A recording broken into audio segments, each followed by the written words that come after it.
Hello dear students, आज के lecture में हम पढ़ेंगे फोनॉन्स के बारे में। फोनॉन्स अकाउस्टिकल कौन से होते हैं, ऑप्टिकल कौन से होते हैं और फोनॉन्स होते क्या हैं।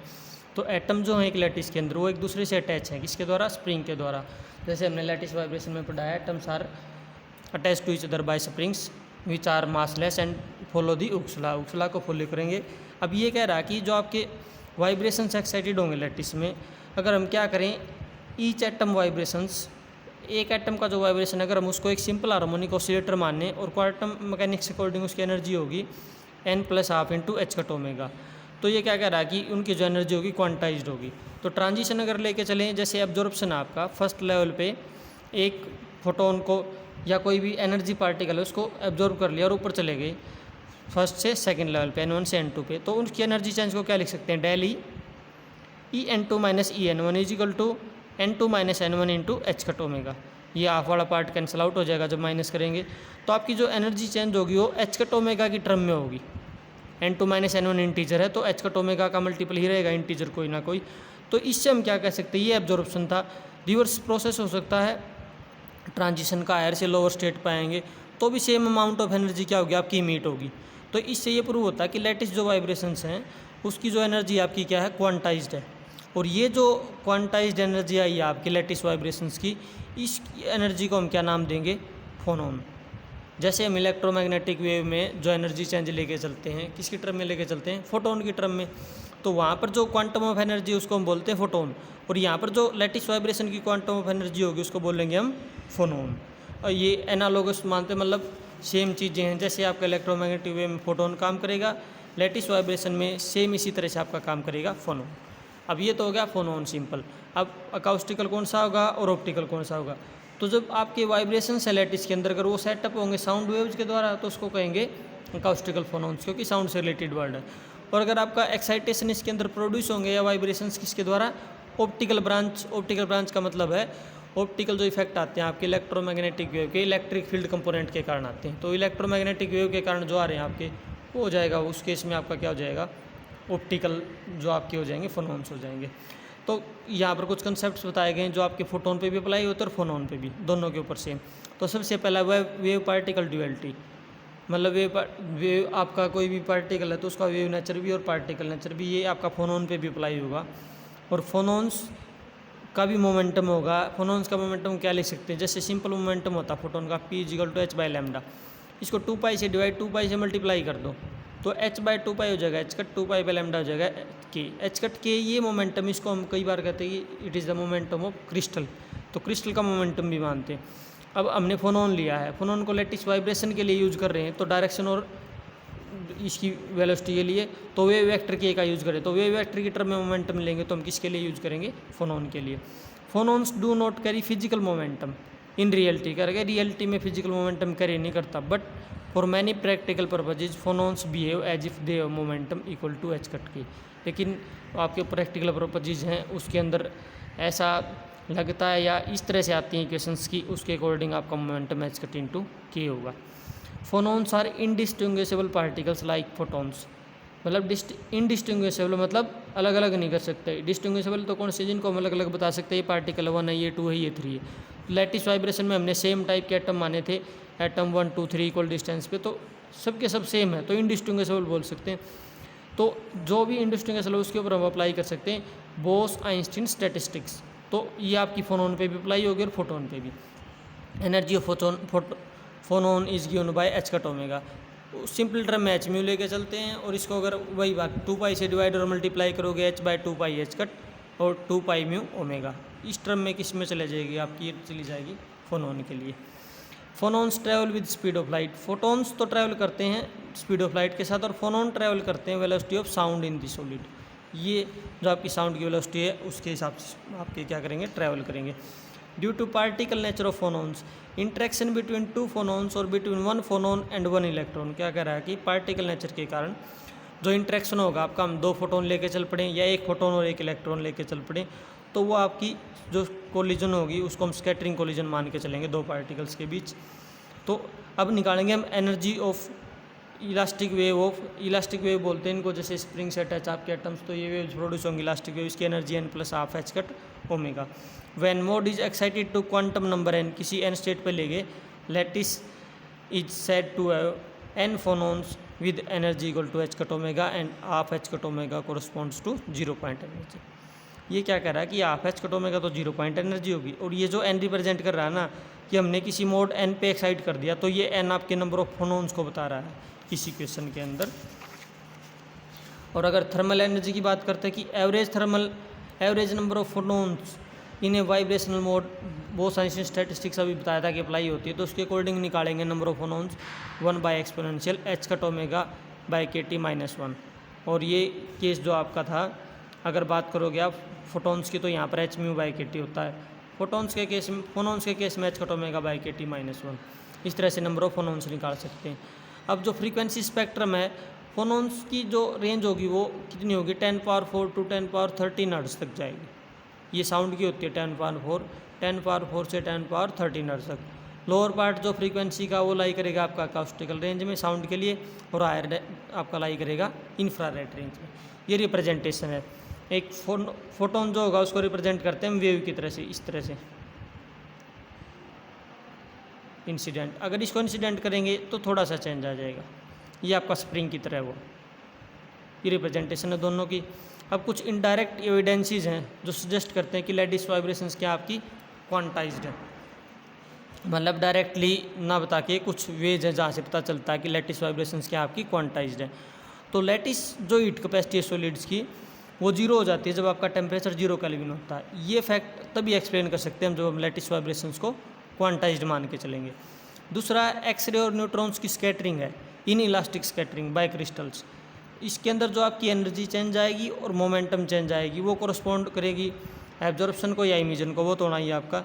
The properties of individual phonons could be studied, मतलब जो फोनोन की भी पढ़ रहे हैं हम, और फोनोन की जब इंडिविजुअल आप क्या पढ़ोगे, करेक्टरिस्टिक्स पढ़ोगे by measuring energy and momentum और recoiled x-rays. This scattering processes provide strongest evidence for the existence of phonons. क्या करेगी, इंडिविजुअल जब इसकी प्रॉपर्टीज पढ़ोगे तो आपकी स्ट्रॉन्गेस्ट ये आपका एविडेंस होगा कि फोनोन्स आपके एग्जिस्ट करते हैं। और ये आपका इलास्टिक जो वाइब्रेशंस हैं या लैटिस वाइब्रेशंस हैं वो उसको क्या करेंगे, क्वांटाइज बनाते हैं इसके अकॉर्डिंग। अब नेक्स्ट पढ़ेंगे, ये तो था हमारा फोनोन। ये फोनोन क्या होते हैं, अकाउस्टिकल कौन से हैं, ऑप्टिकल कौन से हैं, किस तरह से क्वांटाइजेशन को प्रूव करते हैं। अब दूसरा, momentum of phonons and conservation of wave vector, कि इसका मोमेंटम क्या है और कंजर्वेशन लॉ कैसे अप्लाई करेंगे। तो फोनोन का पहले ही बताया था कि does not have momentum but it behaves as if its momentum is except k for most practical purposes. This is also known as the momentum of crystal. और ये बताया था कि इसी मोमेंटम को क्या मान लेंगे, क्रिस्टल का मोमेंटम। अब पहले इसमें 2 अलग अलग केस डिस्कस करेंगे, पहले इलास्टिक स्कैटरिंग है, फिर इन इलास्टिक। जो इलास्टिक स्कैटरिंग होगी उसके अंदर क्या होगा, एनर्जी चेंज नहीं होती, यानी कि हमारी स्कैटरिंग है, स्कैटरिंग में हम क्या करेंगे, एक्स रेज बाय ए क्रिस्टल से एक्स रेज क्या होगे आपके स्कैटर हो गए। तो उसमें फ्रीक्वेंसी अगर एनर्जी सेम रहेगी तो फ्रीक्वेंसी भी चेंज। और दूसरा, K + G = K-, ये वेव वेक्टर है। इसको हम क्या किस तरह से समझ सकते हैं, ये डायग्राम है, जैसे ये फोटोन है आपका, ये इंसिडेंट फोटोन है, किसी पार्टिकल से स्ट्राइक किया, ये स्कैटर्ड फोटोन चला गया, और ये इमिटेड फोटोन। ठीक है। दूसरा केस ये भी हो सकता है, ये फोटोन आया, एब्जॉर्ब कर लिया, ये इंसिडेंट फोटोन था, और यहाँ से फोटोन क्या होगा, स्कैटर करके। तो 2 केस हैं, एक एब्जॉर्प्शन का फोटोन का, एक और इमिजन का। तो पहले इसने इमिजन का एब्जॉर्प्शन का जैसे भी अप्लाई करेंगे उसके कंडीशन आपकी अलग अलग आ जाएंगी। लेकिन नॉर्मली जो कंडीशन पढ़ रहे हैं, कहने का मीनिंग ये है, अगर आपने फोटोन जो है इंसिडेंट किया तो उसकी फ्रीक्वेंसी ओमेगा है, तो आपका जो स्कैटर्ड है उसकी फ्रीक्वेंसी क्या, ओमेगा डैश, दोनों की दोनों सेम रहेंगी इलास्टिक के अंदर। वेव वेक्टर ये इंसिडेंट का था, लेकिन इंसिडेंट के साथ क्या होगा, हमने रेसिप्रोकल लैटिस में पढ़ा था, K + G reciprocal lattice vector, ये दोनों एडअप होके जो आपका स्कैटर्ड होगा उसके वेव वेक्टर के बराबर होंगे। अगर इससे एनर्जी निकालोगे, h कट से मल्टीप्लाई कर दो, h cut omega = h cut omega dash, तो एनर्जी कंजर्व। और इसके लिए क्या करोगे, वेव वेक्टर के लिए h cut G = h cut K-। तो सिंपली इसी चीज़ पे अप्लाई कर दिया हमने कंजर्वेशन लॉ। इलास्टिक है इसलिए दोनों चीज़ें क्या रहेंगी, सेम। तो कह रहा है कि इलास्टिक स्कैटरिंग में crystal as a whole will recoil with a momentum -h cut G, ये इसके बराबर होता है एग्जैक्ट, लेकिन ये आपका प्लस है तो -h कट G के साथ क्या कर रहा है आपका रिकॉइल का मतलब कोई ना कोई डायरेक्शन चेंज करके आपका जा रहा है crystal. Such a process is known as normal process. तो जिसमें omega equal to omega dash है उसको कहेंगे नॉर्मल प्रोसेस या N process in which frequency remains same. तो फ्रीक्वेंसी जिसमें सेम रहेगी उसको कहेंगे नॉर्मल या एन प्रोसेस।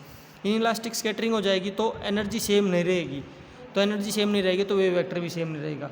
तो ओमेगा किसके बराबर हो जाएगा, ओमेगा डैश प्लस ये ओम जिसको हम बोलते हैं, ये क्या आपकी, ये फ्रीक्वेंसी तो आपकी है इंसिडेंट फोटोन की, ये आपकी है स्केटर्ड फोटोन की, और ये आपकी है जो फोनोन आपका क्या हुआ है साथ में इमिट हुआ है उसकी।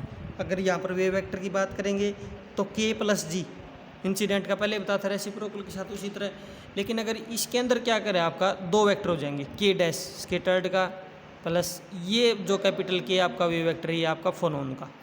ये आप दो डायग्राम बनाएंगे आगे, इसके हिसाब से समझ आ जाएंगे जैसे पहले बताए थे ये वाले। तो पहला केस हम पढ़ेंगे फोनोन एब्जॉर्ब्ड का। ये फोनोन आ गया, एब्जॉर्ब हो गया, फोटोन के साथ स्ट्राइक कर गया, एक फोटोन स्कैटर्ड होकर चला गया, तो ये दोनों एडअप हो गए उधर चले गए। तो रिजल्ट क्या आएगा, energy and momentum conservation law, ये तो पहले वाली इक्वेशन है, इसके अकॉर्डिंग एच कट से मल्टीप्लाई कर तो h cut omega equal to H cut omega dash plus H cut ohm, h cut k h cut ji equal to H cut k dash plus H cut into k, same equation बनाएंगे।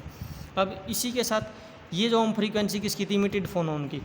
अब in case phonon is absorbed, ये तो emitted का है पहले वाला case, इसमें था इमिटेड, एच कट ओमेगा किसकी एनर्जी है इंसिडेंट फोटोन की।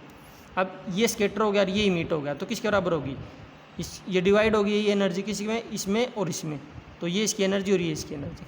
दूसरा केस था मोमेंटम का, के प्लस जी होता है इसका इंसिडेंट का, रेसिप्रोकल लैटिस के हिसाब से हमने निकाला था, एच कट इंटू के प्लस एच कट इंटू जी किसके बराबर हो जाएगा, एच कट इंटू के dash plus H cut into के, दोनों के बराबर। ये इमिजन का प्रोसेस था।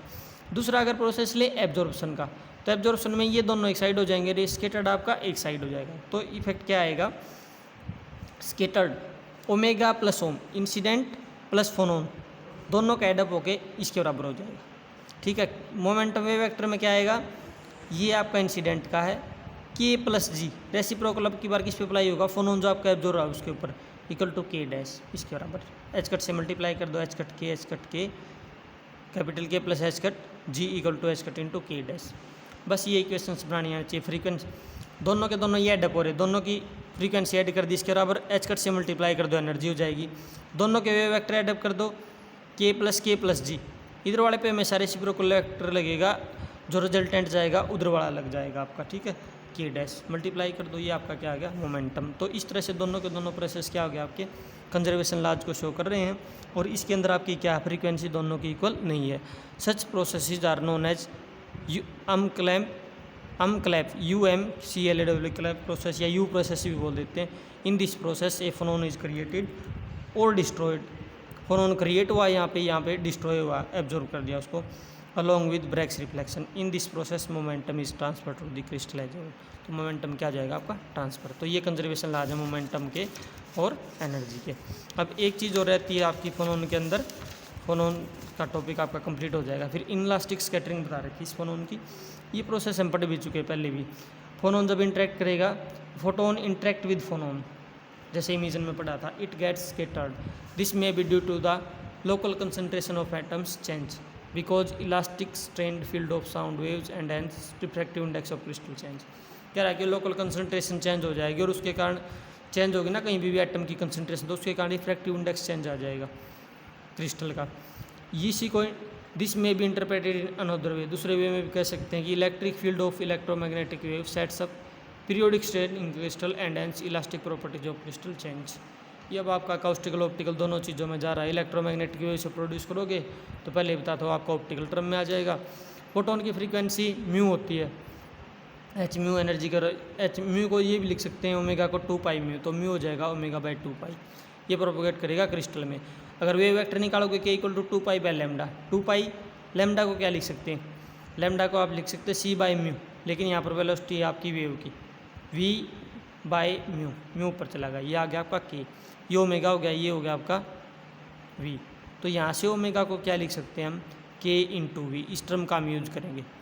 ओमेगा इज इक्वल टू के वेव वेक्टर इंटू वेलोसिटी, और यहाँ से के एज इट इज़ वेलोसिटी को क्या लिख सकते हैं, किसी सिस्टम के ऊपर डालेंगे रिफ्रैक्टिव इंडेक्स के, तो वहाँ पर हो जाती है आपकी velocity mu by C, speed of light से चला तो म्यू क्या हो जाएगा C by mu, sorry C के साथ चल रही है लेकिन रिफ्रैक्टिव इंडेक्स जितना आएगा उससे डिवाइड सी बाई म्यू। तो इक्वेशन नंबर 1 इसका यूज़ करेंगे आगे।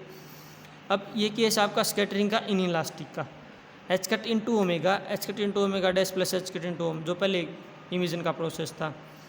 ये वाला एच कट ओमेगा इंसिडेंट, एक स्कैटर होगा एक इमिटेड फोनोन, दोनों के बराबर h cut into omega dash plus H cut into ohm, जो पहले कंजर्वेशन लिया था इन इलास्टिक में। अगर मोमेंटम का किसका लोगे, मोमेंटम वेक्टर का, h cut into k equal to H cut into के dash plus H cut into k. तो ये इक्वेशन चलेगी। जैसे हमने फ्रीक्वेंसी निकाली है यहाँ पर, ये एंगुलर फ्रीक्वेंसी के इंटू वी, के सी बाई म्यू जो निकाला है, अगर आप इसी टर्म में निकालोगे इमिटेड फोनोन की फ्रीक्वेंसी तो निकल सकते हैं वी नोट इंटू के, ये आपकी साउंड वेव की वेलोसिटी है इंटू के, ठीक है।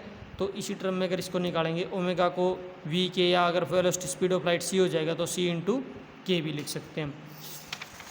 तो क्या रिजल्ट आ जाएगा चेंज हो के आपका।